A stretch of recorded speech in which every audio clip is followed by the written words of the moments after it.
Que preguiça. Pronto, gente, vamos lá. Então, vejam só. Como vocês escolheram, que eu já tinha falado com vocês logo no início do ano, vocês escolheram a quarta unidade, o conteúdo que vocês iriam estudar, e vocês escolheram o conteúdo de anatomia e fisiologia. Que é esse conteúdo, ele cai bastante na prova que vocês vão fazer do IF. Sempre cai pelo menos umas duas perguntas, umas duas questões sobre esse conteúdo. Professor, Oi. a gente não vai fazer mais não. Ninguém vai fazer? Não, porque não vai ter prova não, vai ser por nota de boletim. A seleção. Eita, que coisa tão boa. Falando nisso, eu tava falando com meu amigo que ele estuda no IF também. E segundo a representante dele, só vai ser do 1º ao 8º ano, que vai ser por boletim. Então provavelmente a gente vai fazer prova. Do 1º ao 8º ano? Como assim? Se só entra no IF, quem é nono? Do 1º ao 8º ano não são as notas que vão ser vistas, não? Porque que eu saiba, não tem Fundamental 1 nem Fundamental 2 no IF. Pois é. É os boletins do 6º ao 8º que serão... Travou, Luiz. Fala de novo. Pra quem... os boletins do 6º ano vai ser avaliado para quem é do nono e vai para o ensino médio agora. Quer dizer que vocês não vão fazer prova? Não. Ah, tá. Pois foi bom. Pois quem tem nota ruim já sabe, né?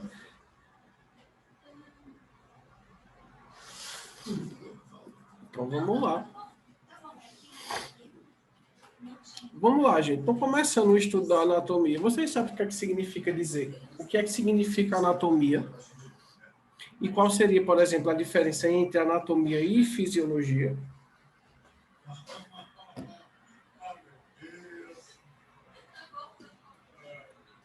Quem chuta aí, quem arrisca? Professor, eu sei que a anatomia é o estudo do corpo humano, mas não sei diferenciar. Não sabe diferenciar anatomia e fisiologia? É assim. Na biologia, na ciência,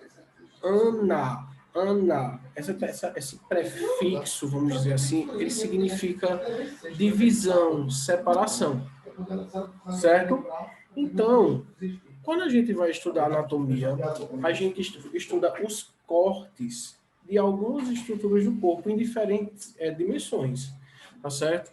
Então, por exemplo, existem, por exemplo, os planos, né? Os planos sagitais, transversais, frontais, que são diferentes tipos de cortes que a gente vai nos propiciar a observação em vários planos de uma determinada estrutura do corpo, certo? Isso é muito importante para a gente estudar anatomia, porque vocês vão ver que, por exemplo, o lado direito do corpo, quando eu ver de fora, né, por fora, ele é tecnicamente igual. Agora, por dentro, não é igual.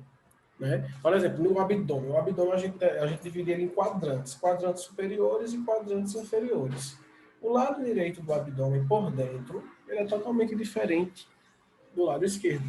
Tá? E é por isso que a gente estuda a anatomia em cortes, em partes. Ainda na anatomia, além disso, a gente vai estudar tamanho, localização, forma, certo?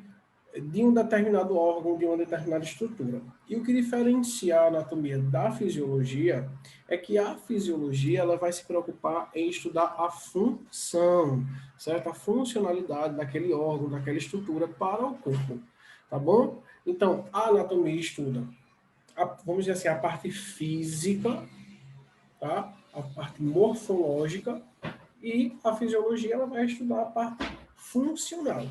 Dúvidas? Não? Então vamos lá, vamos passar um pouquinho na história, né? Então, ó, vejam só.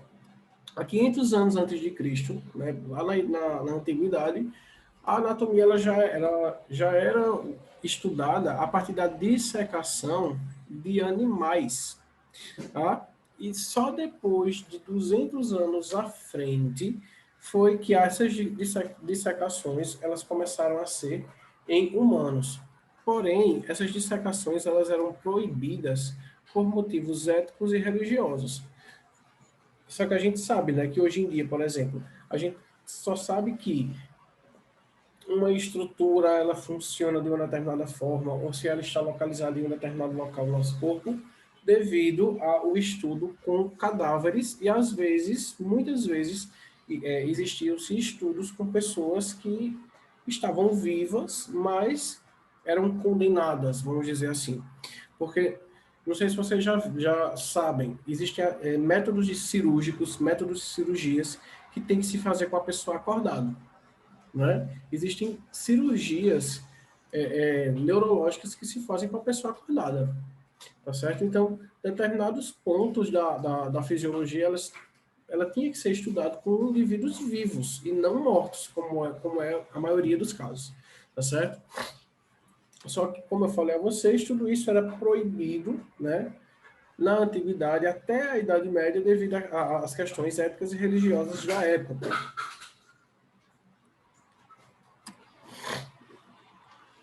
Alguém quer perguntar alguma coisa? Quer falar?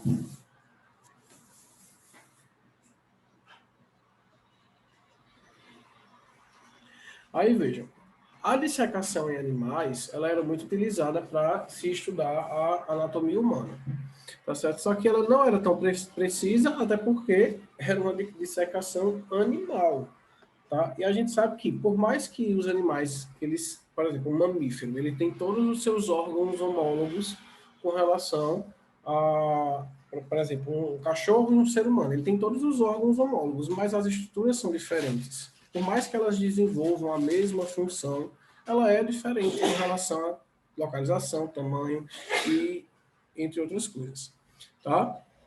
E a anatomia ela foi utilizada, começou a ser utilizada para fins médicos legais, para auxiliar em cirurgias, certo? E em 1460 foi publicado o primeiro livro ilustrativo com figuras anatômicas, tá certo? Em 1491 foi publicado o Fasciculus Medicinae, coleção de textos destinados aos médicos, a quem iria estudar a medicina. Isso na Idade Média, tá? Alguns artistas renascentistas, eles foram importantes também para o estudo da anatomia, como por exemplo Leonardo da Vinci, que fez apresentações do esqueleto, de músculos, nervos e vasos através de desenhos que ele mesmo fazia. Tem uma obra dele que eu acho que vocês, quem gosta aí da questão das artes, Miguel, Agnes, que estão por aí, eu acho, estão por aí, então não. Mas tem uma obra que eu acho que vocês devem conhecer, que se chama O Homem Vitruviano. Já ouviram falar?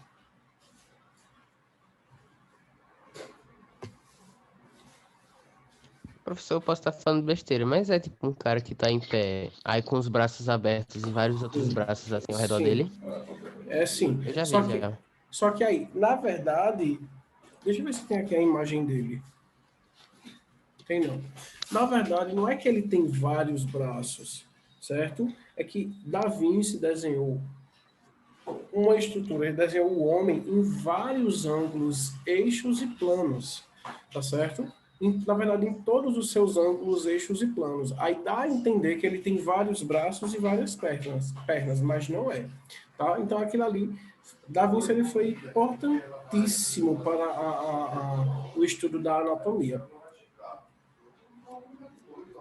Aí depois teve Michelangelo, né, que foi outro renascentista, que adquiriu conhecimento dissecando cadáveres e aplicou o que aprendeu em suas obras, né? Tanto é que uma obra muito famosa de Michelangelo é aquela pintura, né, quando Deus cria Adão. Isso é uma obra de Michelangelo que mostra toda a estrutura do corpo né, em sua perfeita hegemonia, que ele já retrata a questão clássica, né, classicista e renascentista. Gente, só um minutinho.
Ó, pessoal, outro artista renascentista foi André Versalhes, né, que em uma obra dele, né, chamada de De Humanis Corpore, ele comprovou que os indivíduos eles não são iguais e encontrou inúmeros erros nas obras de Galeno que mostrava todos os indivíduos completamente iguais. São só histórias assim com relação aos pintores, escritores, que são só curiosidades mesmo. Tá? No século XVII foram descritos em detalhes o fígado, o estômago, os intestinos e a vesícula biliar, estudos detalhados das glândulas e estudos do cérebro, glândulas digestivas, glândulas sexuais e linfáticas, diferenças entre glândulas e nódulos linfáticos, demonstrações que o sangue dos pulmões mudava de venoso para o sangue arterial, tá? E foram elaborados estudos detalhados do sistema nervoso a partir de Thomas Willis em 1600, no século de 1600, que eu acho que é século 17, tá? E aí só é uma passagem assim mesmo pela história, para a gente entender mais ou menos como foi que aconteceu, tá certo? Lembrando que os estudos em anatomia, eles foram importantes justamente para a gente ter um dos grandes avanços, né, da medicina, que é justamente a cirurgia. Todo o grande avanço da medicina são as cirurgias que podem salvar vidas de acordo com o que um determinado órgão ou estrutura ele está apresentando de defeito para um médico cirurgião reparar. Certo? Pessoal, deixa eu pegar só um pouquinho de água aqui, que eu estou com a garganta seca. Só um minuto.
Come back.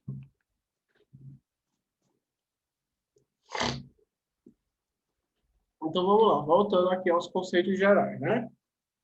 A anatomia é a ciência que estuda macro e microscopicamente a constituição e desenvolvimento dos seres organizados, tá? Todos os seres vivos. Só que a gente vai estudar anatomia humana, certo? A anatomia ela pode passar aí pela citologia, que é o estudo das células, pela histologia, pela embriologia, que é o estudo do desenvolvimento embrionário. Vai existir também a anatomia radiológica, que vai estudar os órgãos por meio de raio-x, certo? E a anatomia antropológica, tá certo? Que vai estudar os resquícios, né? No caso, as evidências biológicas através de fósseis, tá certo? E como eu já tinha falado a vocês, ana significa em partes e tomem significa cortar. Então, a anatomia é cortar em partes e realizar esses estudos. Alguém quer falar alguma coisa? Tem alguma coisa para perguntar? Vocês já estão craques. Então, vamos lá. Na anatomia, a gente vai estudar o sistema tegumentar, que vai falar sobre todo o nosso órgão de revestimento, que é a pele, o sistema esquelético dos esqueletos, o sistema muscular dos músculos, o sistema nervoso, o sistema respiratório, o sistema circulatório ou cardiovascular, como queiram chamar, o sistema digestório, o sistema urinário, o sistema reprodutor, o sistema endócrino e o sistema sensorial, certo? Além também do sistema imunológico, que não está aqui. A gente não vai estudar o sistema reprodutor esse ano. Isso aí vocês vão ver o ano que vem, porque a gente já viu ano passado e a gente vai se preocupar em ver mais a questão anatômica e fisiológica mesmo, tá?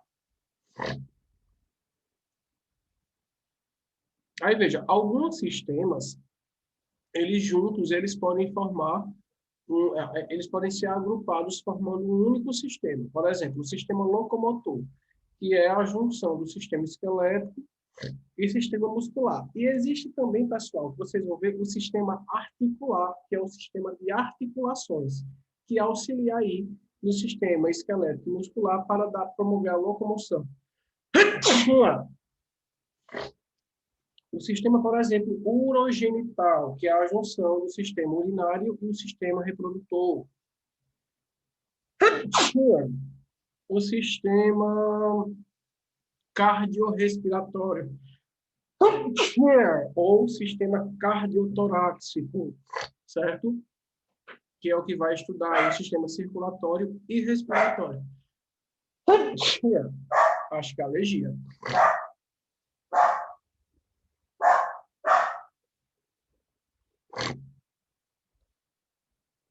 Dúvidas?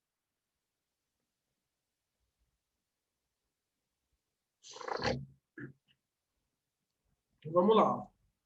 Eita, que negócio. Peraí.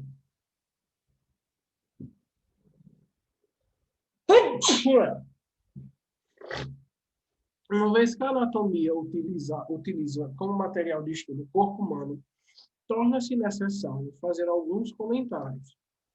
A simples observação. Ai, peraí, vamos mostrar aqui o negócio.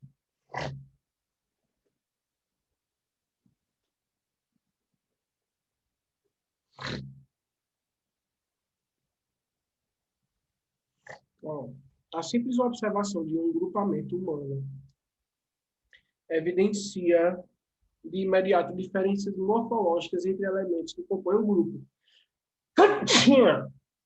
Vou conseguir dar aula assim. Me digam.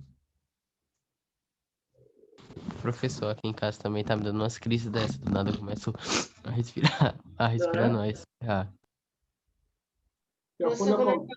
Só espirrando. Acho que é uns 10 minutos só espirrando. E quando eu fico calado, passa. Agora, quando eu começo a falar, é que começa a espirrar. É alergia mesmo, professor. É, essas diferenças morfológicas são denominadas de variações anatômicas. O que é uma variação anatômica? Gente, tem gente que tem o braço maior, tem gente que tem a cabeça maior do que outras pessoas, tem gente que tem o pé maior do que outras pessoas, tem gente que é mais alto, que é mais baixo, que é mais gordo, que é mais magro, que é mais forte, certo? Isso é o que a gente chama de variâncias anatômicas, né? De variações, que podem apresentar-se externamente ou em qualquer dos sistemas do organismo, sem que isto traga algum tipo de prejuízo funcional para o indivíduo. A partir do momento que se tem um prejuízo, aí deixa de ser variação anatômica e passa a ter outros nomezinhos. Deixa eu ver aqui. Misericórdia. O menino calça 45 e 46. Está aí um bom exemplo. Ó, é evidente que a conformação externa e interna, no entanto, este fato não prejudica o funcionamento fisiológico. Tá? Aí a gente vai entrar agora nos conceitos de variação, anomalia e monstruosidade. Ó, o que seria uma anomalia ou uma monstruosidade? Alguém sabe mais ou menos?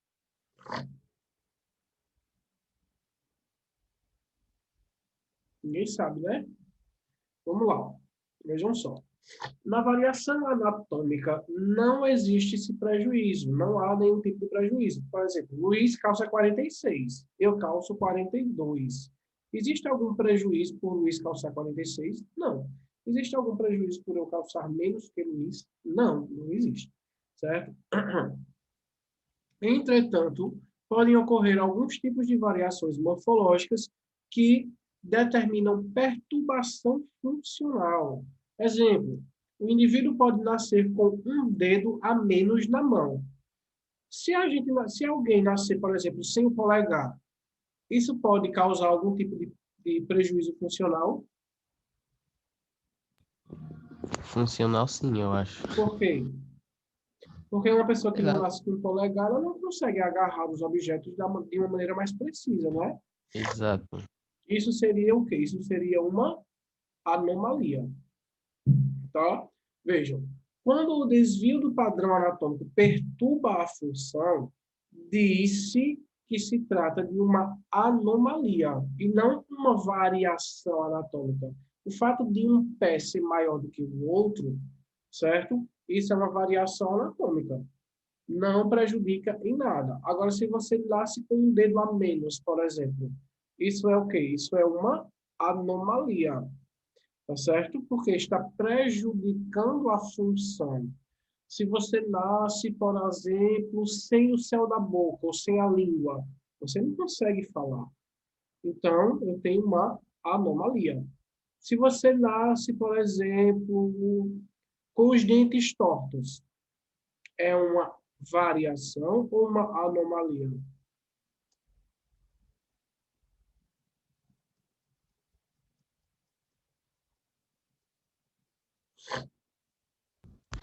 Uma anomalia? Depende. Depende de como esses dentes estão tortos. Certo? Na maioria dos casos, é uma variação, certo? Agora, se prejudicar intimamente a função, aí vai ser uma anomalia. Se você nascer de uma forma que você não consegue mastigar os alimentos, é uma anomalia, certo? Então, vamos lá. Se a normalidade for tão acentuada de modo a deformar profundamente a construção do corpo do indivíduo, sendo, em geral, incompatível com a vida, aí denomina-se monstruosidade. Tá certo? Por exemplo, existe um tipo de monstruosidade chamada de agenésia, que acontece a não formação da cabeça. A pessoa nasce sem cabeça. Isso é uma monstruosidade. Certo? Vejam aqui, por exemplo, uma anomalia. Eu tenho uma mão com 6 dedos. É uma anomalia. Tá? Uma monstruosidade, uma pessoa que nasceu sem um encéfalo, sem um cérebro, tá? A monstruosidade não caracteriza, por exemplo, a vida, Tá certo? Dúvidas?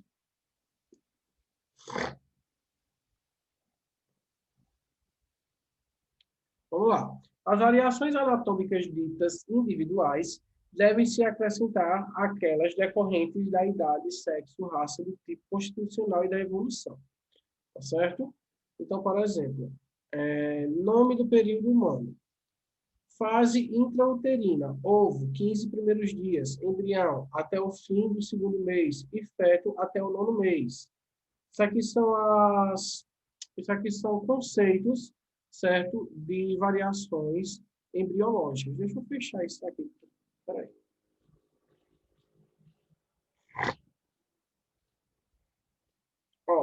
Então, na fase intrauterina de um ser humano, então a gente começa como ovo, que dura 15 dias. Após os 15 dias, somos embriões, que vai até 2 meses. E após 2 meses, somos feto, que vai até 9 meses. E a fase extrauterina vem de recém-nascido, que vai de 1 mês após o nascimento até o mês após o nascimento. Infante, né? Que vai até o 2º ano de idade. Menino, até o fim do 10º ano de idade. Aí, esse infante e menino ou menina, a gente pode dividir em primeira e segunda e terceira infância. Tá certo? Pré-puberdade, que é aquela pré-adolescência, né? Púbere, que é o adolescente, jovem, que vai até 21 anos, adulto até 60 anos, e idoso ou velho, além dos 60 anos.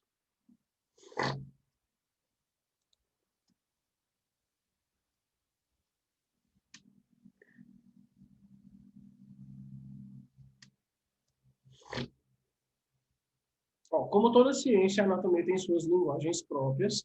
Ao conjunto de termos empregados para designar e descrever um organismo em partes, dá-se o nome de nomenclatura anatômica. Então, foram abolidos os expônimos, que são nomes de pessoas para designar coisas. E os termos indicam a forma e a sua posição ou situação no trajeto. Por exemplo, antigamente chamava-se trompas de Falópios, certo? Falópios foi o cara que descobriu as trompas. No caso, são as trompas uterinas. Né? Já não se chama mais trompas de Falópios. Chama-se tubas uterinas. Tá certo? Então, esses nomes que têm nome de pessoas em homenagem foi abolido, não se utiliza mais. Tá? Essas abreviaturas, isso aqui não é importante para você. Opa. Divisões do corpo. Então, o corpo divide-se em cabeça, pescoço, tronco e membros. A cabeça corresponde à extremidade superior do corpo, entendendo unida ao tronco por uma porção estreita ao pescoço. O tronco compreende o tórax e o abdômen. Os membros são 2 superiores e 2 inferiores.